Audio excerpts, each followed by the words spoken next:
Good morning, I'm David from Pisgah Chapel, Cresswell, Quay. Rev Terry gave me a ring a week ago and asked me this question.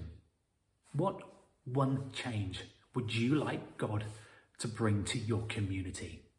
Think of it, video it, and then bring it to our Momentum prayer time. Well, before I speak about the one change that I would like to ask God for, let me first of all introduce you to our community so you've got a little bit of context. These are our nosy neighbours, and beyond them, the little community of Cresswell Quay. This is the tiny hamlet of Pisgah, in which our chapel is nestled.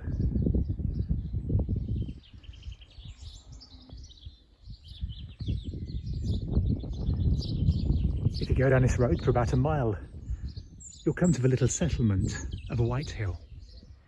And if you fly in a straight line as the crow flies, in about a mile and a half, you'll come to the village of Cresswell. These are the big centres. But between these areas I've mentioned are countless numbers of farms, small holdings and isolated dwellings. Yes, compared to many of the areas around Pembrokeshire, there's reasonable affluence around here.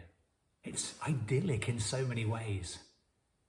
And yet, the problem of isolation in rural areas like this is an increasing one.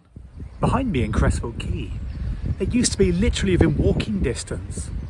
Bakers, butchers, a hardware store, a sweet shop, a petrol station, to name just a few. Now there's just a pub. Many of these centres, these community hubs that pulled rural places together, have gradually been eroded. It's true that many people have their own cars they can jump into to go to Pembroke Dock or Narberth, places that contain the facilities like local post offices that were available in these rural communities in years gone by. But there's an increasingly older age demographic in rural areas like this. Older people who, because of age and infirmity, don't have their own transport anymore. Perhaps their families are too busy with workloads, especially in the agricultural community, or their own family commitments, and so can't always be there when their older folks need them. People like this become marginalised. So one of the prayers that's been on my heart since moving here is that God will encourage those people in the position of influence and decision making to push for better, more reliable, more consistent public transport services. Services that don't just include a bus that comes once a day at strange hours, and then not at weekends or bank holidays.